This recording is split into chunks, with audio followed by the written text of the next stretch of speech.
సంగారెడ్డి జిల్లా కేంద్రంలో మాల ఉద్యోగుల సంఘం, మాల మహానాడు ఆధ్వర్యంలో మాలల ఆత్మీయ సమ్మేళనం నిర్వహించారు.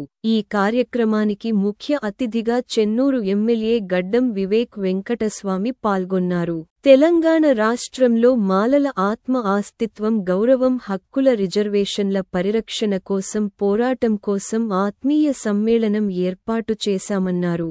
డిసెంబర్ 1వ తేదీన సికింద్రాబాద్ పరేడ్ గ్రౌండ్లో జరిగే మాలల సింహ గర్జన సభను విజయవంతం చేసి మాలల ఐక్యతను చాటాలని వివేక్ అన్నారు. ఈ కార్యక్రమంలో దిగంబర్ కాంబ్లీ, రేంజర్ల రాజేష్, సర్వయ్య, చెన్నయ్య, రమేష్, భాస్కర్, బక్కన్న, అనంతయ్య మరియు మాల ఉద్యోగుల సంఘం, మాల మహానాడు నాయకులు పాల్గొన్నారు.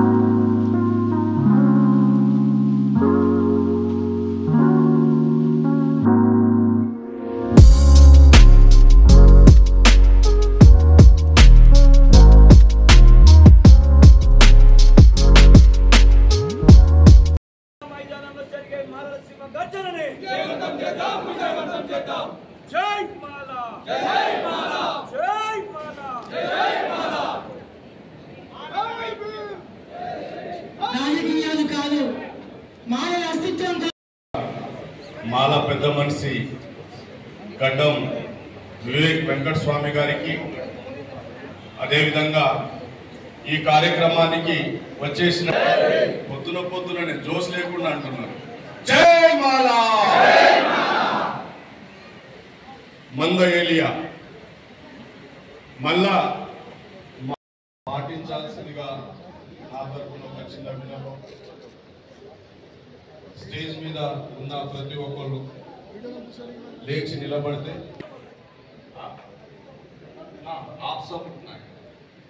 స్టేజ్ మీద ఉన్న ప్రతి ఒక్కళ్ళు నమో తస్స భగవతో అర్హతో సమ్మా సంబుద్ధస్స అర్హతో సమ్మా సంబుద్ధస్స బుద్ధం శరణం గచ్ఛామి ధమ్మం శరణం గచ్ఛామి సంఘం తదియంపి బుద్ధం శరణం గచ్ఛామి తదియంపి ధమ్మం శరణం గచ్ఛామి తదియంపి సంఘం శరణం గచ్ఛామి పాణాచిపాతా వీరమణి సిక్ఖాపదం సమాధియామి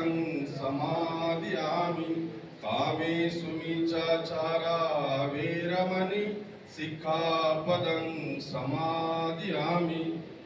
సాధు సాధు సాధు. దయచేసి కూర్చోండి.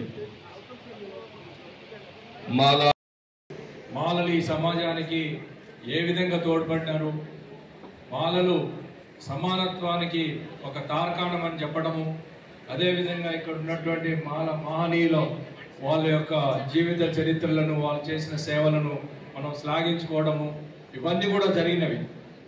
అట్లాంటి మహనీయుల వారసులము ఎవరము? అట్లాంటి వారసులము ఎవరము? జై మాల. సో కాబట్టి మీరందరూ సోదరులారా, మనం ఈ రోజున మరి ఇందాక రాజేష్ గారు పాడినరు, మనం నిద్ర మేలుకోవాల్సిన అవసరం ఉన్నది. ఇన్ని రోజులు మనం అందరం కూడా ఈ సమాజానికి సేవ చేయడం జరిగింది, చేస్తూనే ఉన్నాం.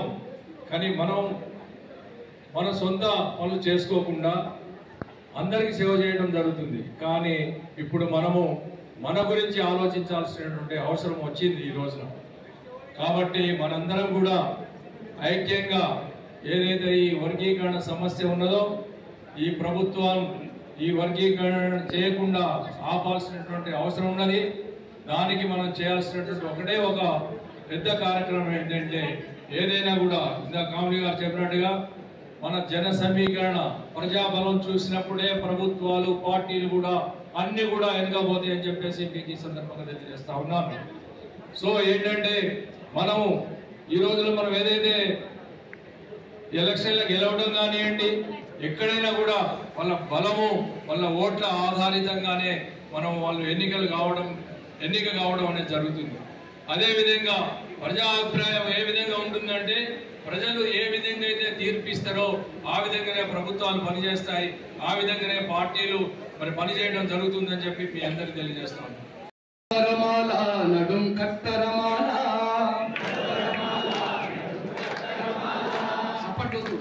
మన గొంతులే గలాలై సింహం గర్జిస్తే ఎట్లా ఉంటుందో అట్లుండాలి.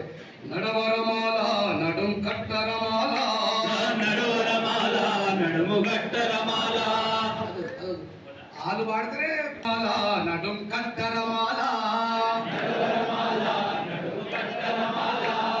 లేవరమాల నిద్దురలే పరమాల, పద పద పద అడుగులేస్తూ నడు నడు నడు బురకలేస్తూ, పద పద పద అడుగులేస్తూ నడు నడు నడు బురకలేస్తూ. చర్చిలలో కూడా పాటలు పాడేటోళ్ళం మనమే. రాముడు అడుగులేస్తూ నడు నడు నడు బురకలేస్తూ, సాగుతున్న సమరానికి సాయమవ్వగా, సాగుతున్న సమరానికి సాయమవ్వగా, జరుగుతున్న పోరుకు నువ్వు సిద్ధమవ్వగా, జరుగుతున్న పోరుకు నువ్వు సిద్ధమవ్వగా. నడవరమాల నగం కట్టరమాల, లేవరమాల నిద్దురలే పరమాల, మాలలంత మనువాదులు అంటూ నిందలేస్తుంటే, ఏళ్ళకేళ్ళు మా సొమ్మును దొబ్బి తిన్నారంటుంటే, చెప్పి చెప్పి ఇన్నేళ్లుగా అబద్ధాల సమాధిపై నిజాన్నంత పాతరేసి నిన్ను దోషిగా నిలబెడితే, సిగ్గు శరం లేకుండా ఇంట్లో వండుకుంటావేరా, సిగ్గు శరం లేకుండా ఇంట్లో వండుకుంటావేరా, నిజం విప్పి మాట్లాడక నిప్పు రవ్వవై రగలగా నడవరమాల నడుం కట్టరమాలగా. మనకింత అండగా ఉన్నాక, మనకింత బలం ఉన్నాక మనం ముందుకు పోయి మనం సాధించుకోవాలి. మన గవర్నమెంట్ ఎంప్లాయీలకు ఏం జరిగినా కూడా అన్న దండలో అన్న ఉంటాడు. మనం ఏం భయపడేదే లేదు. మన హక్కులను మనం సాధించుకొని మనం తీరాలని కూడా మనం చేస్తున్నాను. ఏ ప్రభుత్వం అన్నా మన గురించి అన్యాయం అయిన మాలని అంటారా? అది కాంగ్రెస్ సపోర్ట్ మాదిగోళ్ళకే, తెలుగుదేశం మాదిగోళ్ళకే, ఆ టీఆర్ఎస్ మాదిగోళ్ళకే, అన్ని పార్టీలు అలాగే సపోర్ట్ ఇస్తున్నాయి. కానీ మాలో ఒక్క పార్టీ సపోర్ట్ లేదు. బాబాసాహెబ్ అంబేద్కర్ ఒక్కడే మనకు ఉంటాడు. అది కూడా మీకు మనం చెప్తున్నాను. ఇంత నాణ్యమా? వైఎస్ రాజశేఖర రెడ్డి సీఎం వర్గీకరణ చేస్తాడు. వర్గీకరణ ఏం చేస్తావా? మాలలో కాంగ్రెస్ పార్టీ ఓటు వేసిన అప్పుడు ఆ ఊరికంటే చెన్నయ్య గారు ఓటు బ్యాంక్ రాజకీయం, ఓటు బ్యాంక్ రాజకీయం మాలో చెలగట్ట వాడేది. ఉషామేడ competition YS Rajasekhara Reddy, Ramachandra Rao competition తరపున వచ్చేసి ఉషామేడ కంపిస్తే మాదిగలను సర్వే చేసి మాదిగలుండే ఉపకులాలు ఎరగవాడిని అకేష్టంగా ఒక ప్యాకేజ్ చేయమని కానీ వర్గీకరణ చేయమని ఉషామేడ కమిటీ చెప్పలేదు. అని కూడా మీకు మనం చూస్తున్నాం. మనము స్టేజ్ మీద కూర్చుంటామా, కింద కూర్చుంటున్నామా, మన ప్రకటనలో మన పేరుందా లేదా, ఈ అంశాలు కూడా మనం ఆలోచిస్తే మనం ఈ ఉద్యమం ఓడిపోతున్నాయి. నిజంగానే చెప్పాలంటే ఓడిపోతుంది. గెలవాలని ఉందా లేదా మీరు ఆలోచించుకోండి. గెలవాలని ఉన్నప్పుడు మీరందరూ కూడా ఒక పట్టుదలతో ఉండాలి. మేము అన్ని మీటింగ్లు నాగర్ కర్నూలు ఇదే వ్యవస్థ ఉంది. దీనికి కారణం ఎవరని అడిగితే ఎవరైనా కారణం నిజంగా చెప్పండి, మనమేనా కాదా? కొందరు ఏమన్నారు మీటింగ్లలో, సార్ రాజకీయ నాయకులు ముందుకు వస్తలేరు, అందు గురించి మేము ఇంట్లో కూర్చున్నామని చెప్పి కొందరు మీటింగ్లో చెప్పారు. మీరు అందరూ కూడా ఒక విషయం గమనించాలి, రాజకీయ నాయకుడు ఎప్పుడు వస్తాడు బయటికి? ఎప్పుడు వస్తాడా? మీరందరూ బయటకు వచ్చి మీరు ఒత్తిడి వేసినప్పుడే రాజకీయ నాయకుడు బయటకు వస్తాడు. రాజకీయ నాయకుని బలం ఏముంటుంది?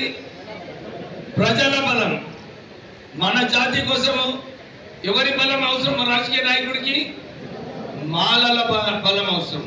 అవునా కదా? కానీ నిజంగా చెప్పండి, మీరు అందరూ కూడా ఎన్ని మీటింగ్లలో ఎంతమంది మన మాల జాతి కోసము ఓ 10 నిమిషాలు కేటాయించి మాలల కోసం ఏదైనా చేద్దామని చెప్పి ఎంతమంది పనిచేస్తున్నారా? చాలా తక్కువ మంది. చేతులు ఎత్తితే కౌంట్ చేయొచ్చు మనం. 10 మంది కూడా లేరు, 12, 15 అంతే. కానీ ఇది సరిపోదు. అందరూ అనుకుంటారా సార్ మీరేం చేస్తున్నారని చెప్పి అడగచ్చు మీరు.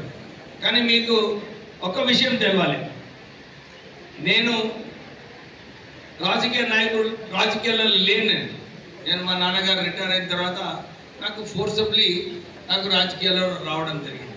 కానీ నేను రాజకీయాల్లో లేనప్పుడు కూడా చిన్నయ్యకి అందరి సంఘాలకు తెలుసు నేను వారికి ఎంత సపోర్ట్ చేయడము, అన్ని విషయాలలో కూడా జాతికి ఎప్పుడు కూడా మర్చిపోలేదు. జాతి కోసమే నేను పనిచేయడం జరిగింది. నేను కూడా చాలాసార్లు వాళ్ళకి చెప్పినాను, మీరందరూ ఐక్యమత్యంగా ఉండాలి, ఒక తాటిపై ఉండాలి.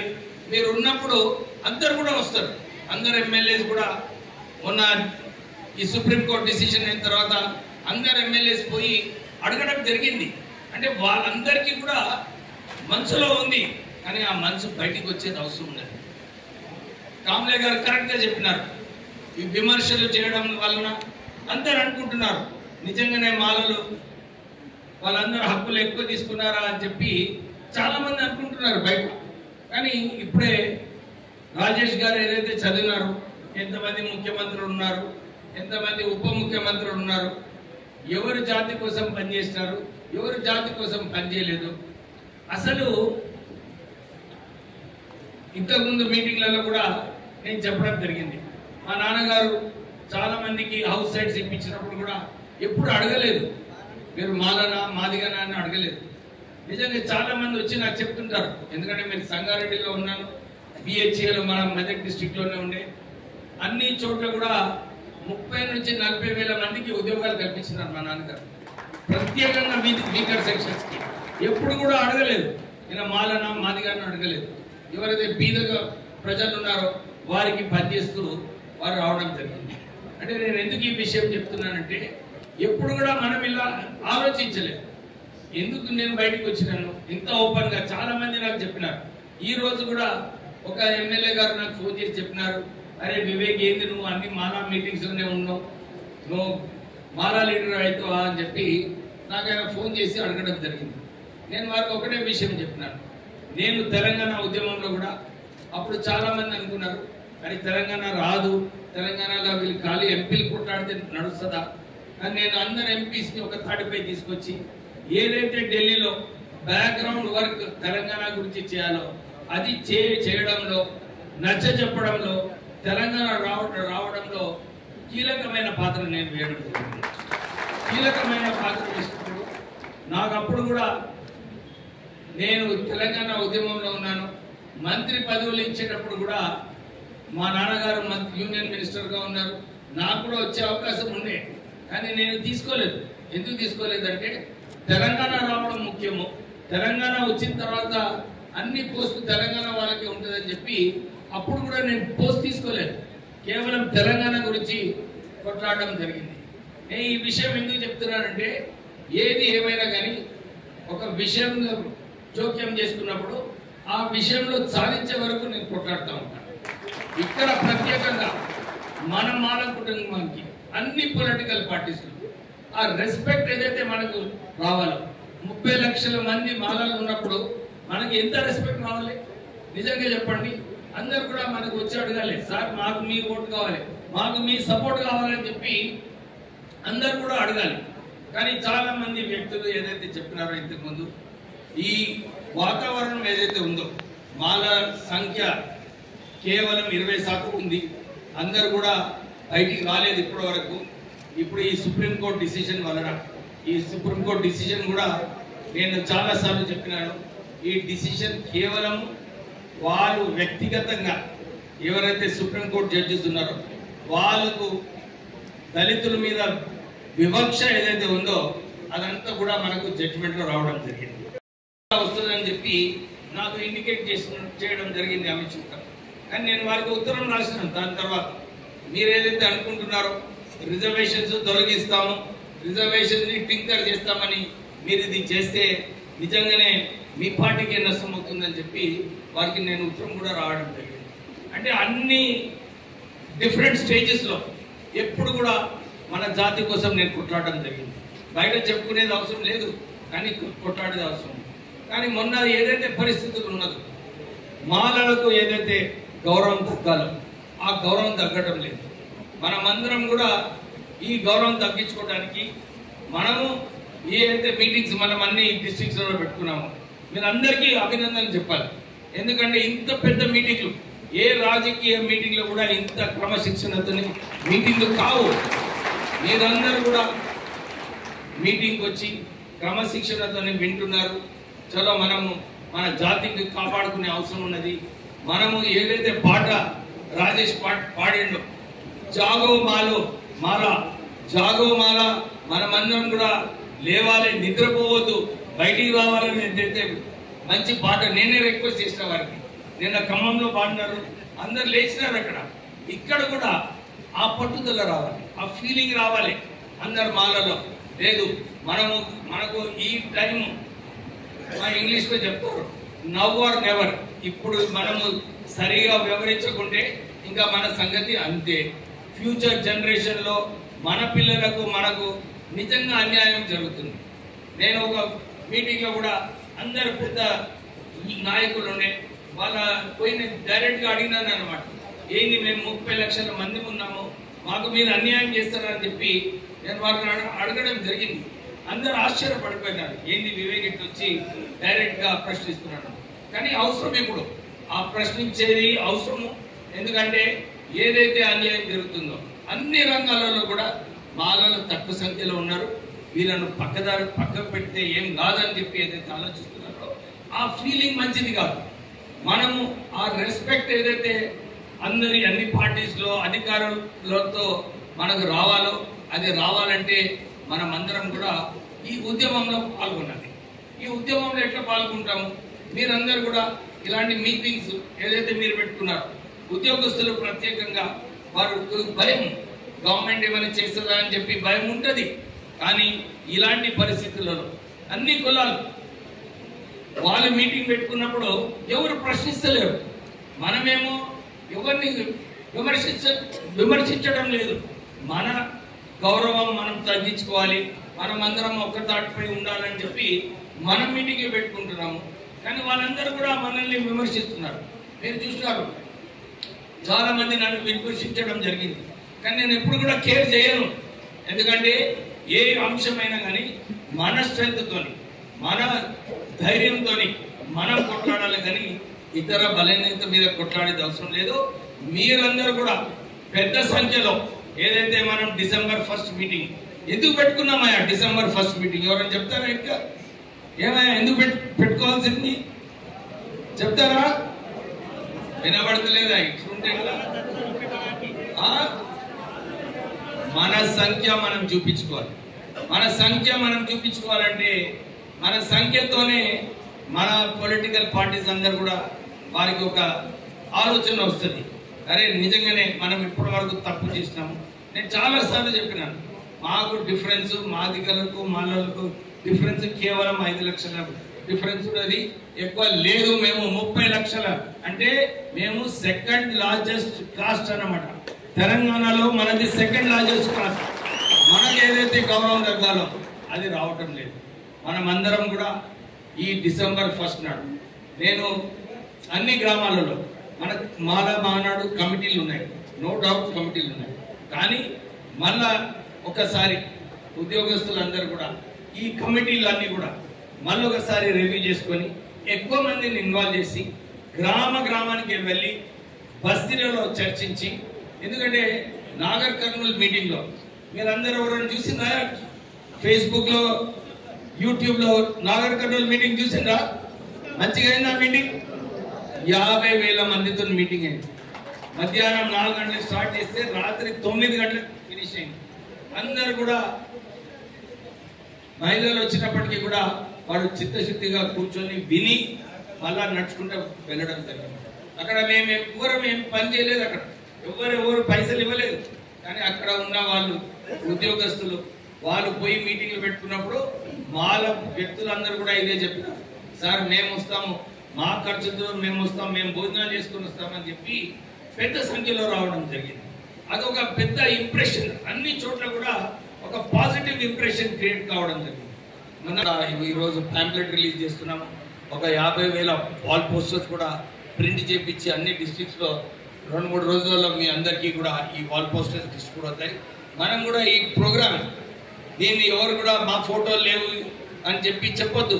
నిజంగా మీ ఫోటోలు కావాలంటే మీరే పోస్టర్లు ప్రింట్ చేసి మీరే పోస్టర్లు పెట్టేసుకోండి. నేను చిన్నగా కూడా అదే చెప్పిన, చిన్నగా నీకు ఫోటో వివంతం చేసుకునే అవసరం. మేము సభ్య సమాజం మొత్తం కోసం కూడా పోరాటం చేసాం.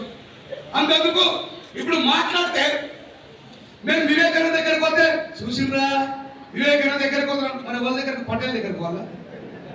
మా జాతి బిడ్డ దగ్గరకు పోతే ఎవరి దగ్గరకు పోవాలి? మరి మా జాతికి సమస్య వచ్చింది, మా ఖండాయంలో వాడి దగ్గరికి వ్యక్తి దగ్గరికి పోతాం. కానీ మీరు ఎవరి దగ్గర అంటే వాడి దగ్గరికి పోయి రాత్రికి చీకటి ఒప్పందాలు చేసుకుని ఆ సత్తుల పైసలు తీసుకుని వచ్చి జాతిని మంది కోసం తాగడం వాళ్ళం మేము కాము.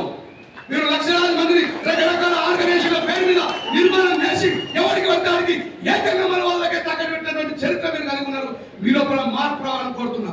మీరు ఒకవేళ రాజకీయంగా సామాజికంగా మాలల్ని కౌంటర్ చేయాల్సిన ఈ విషయాన్ని మీరు మనసులో పెట్టుకోండి. ABCD వర్గీకరణకు రాజ్యాంగ వ్యతిరేకంగా జరుగుతున్నటువంటి దానికి ఈ దేశంలో అందరికంటే ముందు వ్యతిరేకించిన వ్యక్తులు ఎవరు తెలుసా? మాయావతి గారు మాదిగా, చంద్రశేఖర్ ఆజాద్ రావణ్ మాదిగా, అవునా కాదా? మరి మాట్లాడుతుంది ఇది నిజమా కాదా? ఎప్పుడైనా మాట్లాడుతుందా? మాదిగ సామాజిక వర్గానికి అన్యాయం చేస్తున్నటువంటి మాయావతి దుర్మార్గురాలని ఎవరైనా మాట్లాడా? మాదిగ సామాజిక వర్గంలో నుంచి ఉద్భవించిన మరొక నాయకుడు ఎంపీగా ఎదిగిన నియోజకవర్గం నుంచి ఎంపీగా ఎదిగినటువంటి చంద్రశేఖర్ ఆజాద్ నీకు సాగు తప్పుకూడదని అంటున్నారా?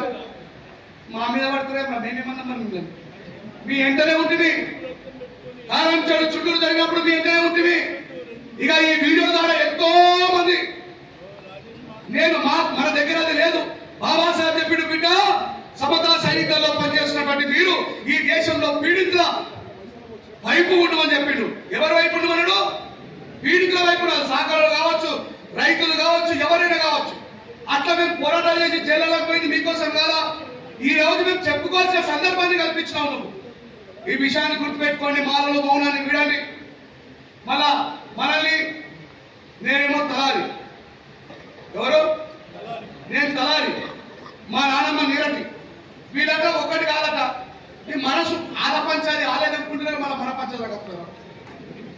ఇది ఎక్కడో నాకు అర్థమవుతుంది. మా తాత ఎప్పుడో నేర్పి మాకు పాట, తలలో నరికే వారము మేము తందాన తాన తలహారులని పిలవబడుదుమో, ఎట్టివానికైన ఎరువమో తందాన తాన పట్టిన పట్టైతే విడువమో.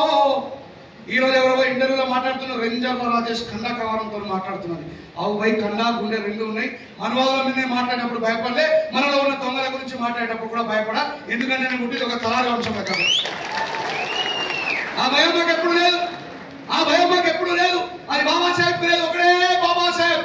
ఎంతమంది మనవాదులు ఈ చిటికెల వేలు ఆటాడించి ప్రపంచంలోనే అందరికంటే ప్రథమ మేధావిగా నిలబడ్డా లేదా? బాబాసాహెబ్ ని కిందికంచడం కోసం ఎంతమంది ప్రయత్నించా కాలేదు. ఓ నా మాలా సమాజమా, ఇకనైనా మేలుకో.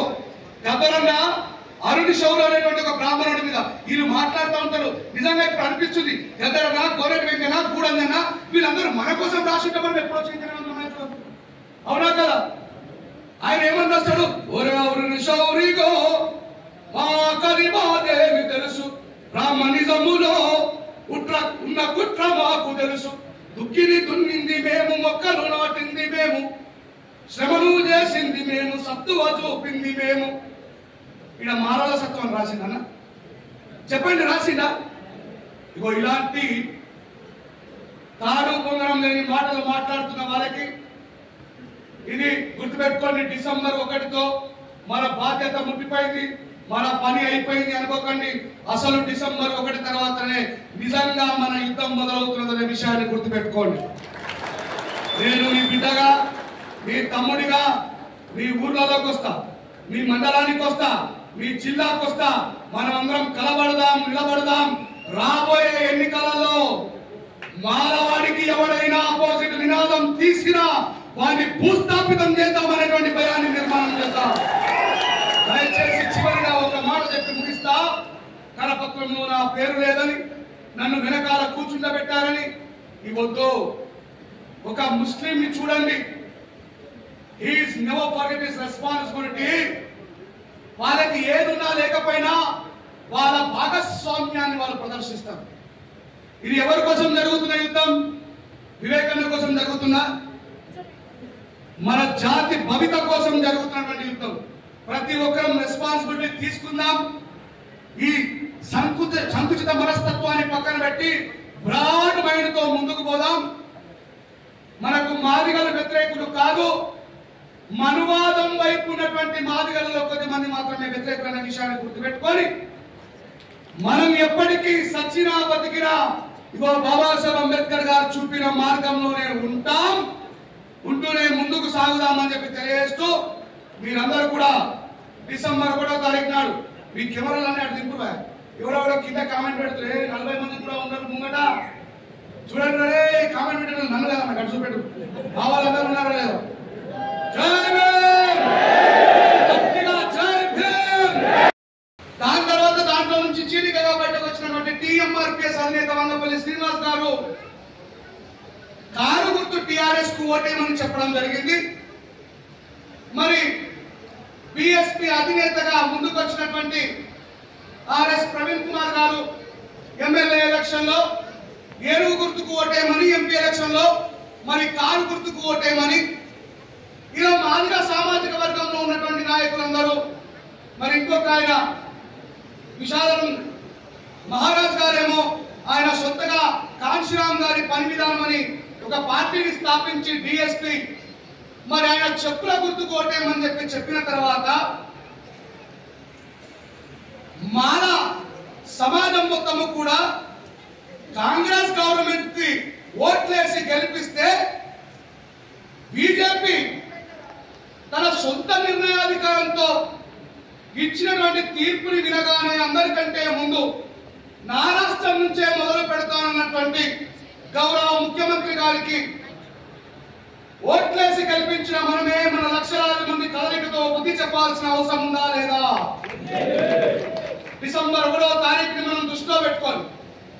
నడవరమాల నడుం కట్టరమాల, లేవరమాల మిత్తర లేపరమాల, పద పద పద అడుగులేస్తూ నడు నడు నడు ఉరకలేస్తూ సాగుతున్న సమరానికి సాయమవ్వగా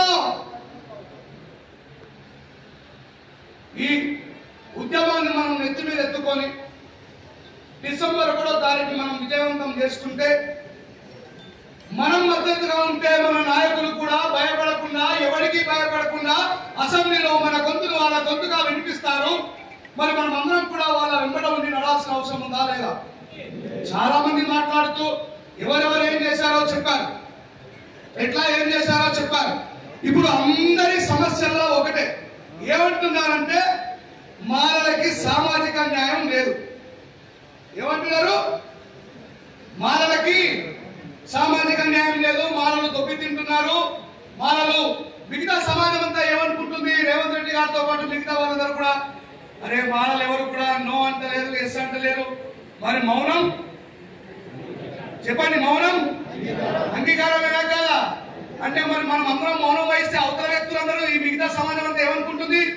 అరే మాలవులందరూ మంచిగా హుషారైనరు, మరి మాదిగోళ్ళందరికీ దొబ్బి తింటున్నారేమో అందుకే సపోర్ట్ చేస్తున్నారని చెప్పి ఇన్ని రోజులు మనం సపోర్ట్ చేయకపోవడం వల్లే కదా మనం నిందల పాలు చేస్తా ఉన్నారు. అవునా కదా? మాట్లాడితే ఏమంటారు? వివేకాన్ని చూపిస్తారు మన కులంలోకి వెళ్ళి. అయ్యా ఇక మీరు లెక్కలు పెడుతున్నారు కాబట్టి మేము కూడా లెక్కలు పెట్టక తప్పదు. నిజం ఆ సమాజంతో పాటు మిగతా సభ్య సమాజానికి కూడా చెప్పాల్సిన బాధ్యత మనపై ఉందా లేదా? మరి రాష్ట్రంలో దామోదరం సంజయ్ అయినటువంటి ఒకగానొక మాల ఆయన ముఖ్యమంత్రి అయి మరి ఆయన ముఖ్యమంత్రి పదవిని కేవలం మాలలకు మాత్రమే ఉపయోగించిందా? ఈ రోజు ఆంధ్రలో కాపులకు ఆరాధ్య దైవమైండు. అది మాలల సామాజిక న్యాయం అని చెప్తా ఉన్నా. మరి వివేకన్న దాని ఏకంగా ఆయనకున్నటువంటి పేరునే గుడిచెల వెంకట స్వామిగా ప్రజల చేత చెప్పించుకున్నాడు. ఆయన పెట్టుకోవడం ఒక మాల బిడ్డ అయినటువంటి దామోదరం సంజయ్ మాల అయితే రామ్ సుధాకర్ దాస్ బీహార్ లో ఒక మాదిగ ముఖ్యమంత్రి. లెక్క పెట్టుకోండి ఎంతమంది మాదిగలు. రామ్ సుధాకర్ దాస్ ఒకటి, బోలే పాశ్వన్ శాస్త్రి బీహార్ ముఖ్యమంత్రి, జగన్నాథ్ తహదీర్ ఒక ముఖ్యమంత్రి.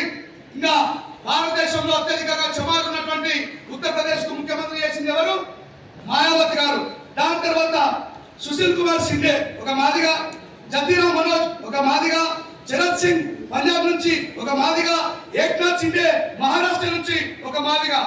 8 మంది మాదిగ మంత్రులు అయితే, 8 మంది మాదిగ ముఖ్యమంత్రులు అయితే ఈ దేశంలో రాష్ట్రంలో ఏ రోజైనా మీలాగా మిగతా వాళ్ళ మీద ఏ మానవుడైనా పడి ఏడ్చిందా అని నేను ఈ సందర్భంగా మిమ్మల్ని ప్రశ్నిస్తున్నా. మరి ఉమ్మడి రాష్ట్రం ఉన్నప్పుడు రాజశేఖర రెడ్డి గారు ఉన్నప్పుడు మన ఉమ్మడి రాష్ట్రానికి ముఖ్యమంత్రి ఎవరు కదా? ఆయన ఏమిటి? ఆయన మాదిగ కులానికి చెందిన వ్యక్తి. మనం టిఆర్ఎస్ గవర్నమెంట్ తెలంగాణ వచ్చిన తర్వాత టిఆర్ఎస్ గవర్నమెంట్ లో తాటికొండ రాజయ్య ఎవరు? హరియం శ్రీహర్ ఎవరు? మరి మా మీద పడేస్తావు నువ్వు, మీరే అన్ని దొబ్బితుంటున్నావు కదా. ఇప్పుడు నేను అనాలా మీరే దొబ్బితుంటున్నానని? అంటే ఇక్కడ కాంపిటీషన్ లో ఎవరైనా సరే విద్యావంతుడై పరుగు పందెంలో ముందుపై గెలుచుకున్న దాన్ని పక్కన పెట్టి సభ్య సమాజం చేత మనల్ని అవమానానికి గురి చేస్తున్నాడు మిత్రులారా. అవతల వ్యక్తి మన అవమానానికి గురి చేస్తున్న సందర్భంలో మన మౌనం కూడా వాళ్ళకు అంగీకారంతో తోడవుతున్నది. ఇక మనం మౌనం విడాల్సినటువంటి సందర్భం వచ్చింది. మన జాతిని ఏకం చేయాల్సినటువంటి సమయం వచ్చింది. మనమంతా కలిసి ఆర్ఎస్ ప్రవీణ్ కుమార్ గారు కూడా ముందుకు వచ్చినప్పుడు మనం ఎప్పుడైనా ఆయన మాదిగైనా అని చెప్పి ఆలోచించినామా? బహుజన సమాజం కోసం ముందుకు వచ్చిందని చెప్పి మన డబ్బుని, మన సమయాన్ని, మన టాలెంట్ ని ఆయనకి ఇచ్చినామా లేదా? చెప్పండి గట్టిగా. నేను మచ్చా దేవేందర్ గారు, ఇది సందర్భం కాబట్టి చెప్పాలి, లేకపోతే చరిత్రలో నన్ను కూడా ద్రోహం చేసేటువంటి పరిస్థితి ఏర్పడుతున్నది. ఏమైంది అంటే మొన్న రీసెంట్ గా